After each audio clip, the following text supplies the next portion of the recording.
দেখুন, প্রথমে আমি শশীবাজার একটা প্রশ্নের উত্তর দিয়ে দিই। উনি নারী সশক্তিকরণ বা নারী শক্তির কথা বলছিলেন। পার্ক স্ট্রিট, বকটুই, হাঁসখালি, বাঁশদ্রোণী হওয়ার পর, সন্দেশখালি হওয়ার পর নারী শক্তির কথা উনি কী করে বলেন সেটা আমার মাথায় আসে না, 1 নম্বর। 2 নম্বর, সন্দেশখালিতে আপনি দেখেছেন 5/1/2024 যখন হামলা হয় তার 55 দিন পর কিন্তু ওনাকে গ্রেপ্তার করা হয় সিআইডি থেকে। এতদিন পুলিশ কি করছিল? পুলিশের ওপরে কি করে বিশ্বাস রাখবে বাংলার মানুষ? আপনার মনে আছে বনগাঁতে শঙ্কর আড্ডকে যখন গ্রেপ্তার করে নিয়ে যাচ্ছে ইডি, তার উপরে হামলা হচ্ছে, 12 জনের নামে এফআইআর হয়েছে, 3 জন অ্যারেস্ট হয়েছে, এখনও কিন্তু 8 জন অ্যারেস্ট হয়নি। আপনার মনে আছে 2006 30শে নভেম্বর সেদিন বিধানসভা ভাঙচুর করেছিল মমতা বন্দ্যোপাধ্যায়ের নেতৃত্বে, আইনসভা, যেখানে আইন প্রণয়ন হয়, মানুষের সুখ দুঃখ নিয়ে কথা হয়, মাথার উপরে ছাদ, পেটে খাদ্য, বস্ত্র নিয়ে কথা হয়। সেদিন আমরা দেখেছিলাম কি বিধানসভার দামি দামি ফার্নিচার থেকে বিধানসভা তছনছ করে দেওয়া হয়েছিল। কারা করেছিল?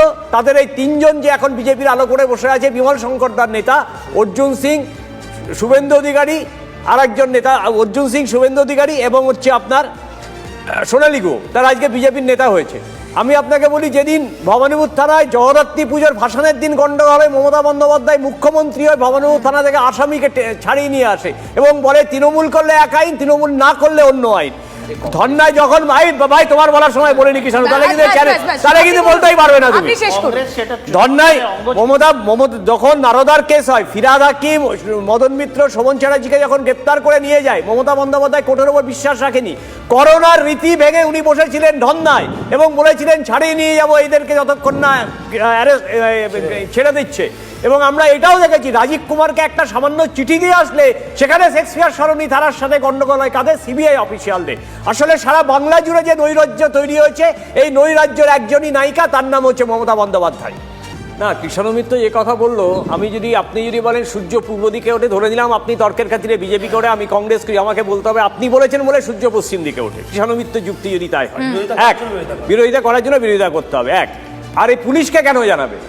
প্রত্যেকটা এসপি এখন তৃণমূলের হচ্ছে জেলা প্রেসিডেন্ট, আর ওসিগুলো হচ্ছে ব্লক প্রেসিডেন্ট। প্রত্যেক দিন রাত্রির বেলা কংগ্রেসি কর্মীদের মুর্শিদাবাদ, বহরমপুর, জঙ্গিপুর থেকে, মালদা থেকে অ্যারেস্ট করে নিয়ে যাচ্ছে। কি কেস দেওয়া হচ্ছে? গাঁজা কেস। পশ্চিমবঙ্গের বুকে এত গাঁজা উৎপাদন হয় না যেখানে গাঁজা কেস দেওয়া হচ্ছে। এবং কলকাতা হাইকোর্টে এই পুলিশের অফিসাররা বারবার ধর্ষণার শিকার হচ্ছে এবং 2 দিন 3 দিন 4 দিনের মধ্যে তাদেরকে বেল গ্রান্ট করে দেওয়া হচ্ছে। যে পুলিশ তৃণমূলের চরবৃত্তি করে, তৃণমূলের দালালি করে, সেই পুলিশকে জানিয়ে এনআইএ কেন যাবে? যদি এনআইএর বিরুদ্ধে কোনো কিছু বক্তব্য থাকে তাহলে কোর্টে যেতে পারে, কোর্টে মামলা করুক, কোর্টের সওয়াল করুক। উত্তর নেব বিমল শঙ্কর বাবু। বিজেপি আর তৃণমূলের এই বাইনারি অনেকক্ষণ ধরে দেখছি, আসলে এটা বিজেপির গোষ্ঠীদ্বন্দ্ব না তৃণমূলের গোষ্ঠীদ্বন্দ্ব আমি ঠিক বুঝতে পারছি না। 2 নম্বর হচ্ছে এনসিআরবি রিপোর্টে বলছে যে কলকাতার সব থেকে বড় নিরাপত্তা স্থান কে বলছে? স্বরাষ্ট্র মন্ত্রক। শ্রীরামপুরকে মডেল থানা করছে কে? স্বরাষ্ট্র মন্ত্রক।